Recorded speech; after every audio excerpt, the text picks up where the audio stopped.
Inabangan na ano, ito doon.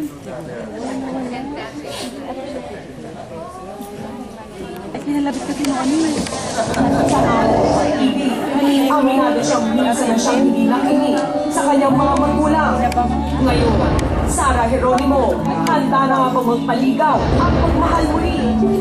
Ang issue, di umano'y patuloy na pinapadalhan ng mga regalo sa Sara nang napapabalikan ng bagong manliligaw nito na si Miguel Villafuerte, anak ni Council Governor Henry Villafuerte. May cake na pinagdala sa bahay, mga ganyan. Masarap yung cake, salamat po. At madami akong kinain.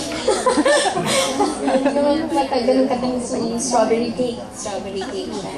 Ako personally, mas ma-appreciate ko pagka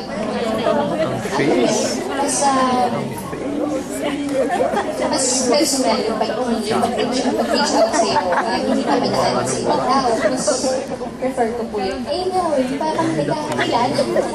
Hindi pa siya nakikita. Nakita ko eh. Tama, tayo na lang. Dami-dami tao. At sa pag-usbong ng tila bagong kabanata sa buhay pag-ibig ng Pop Star Princess, ang kanyang inang si Mommy Divine.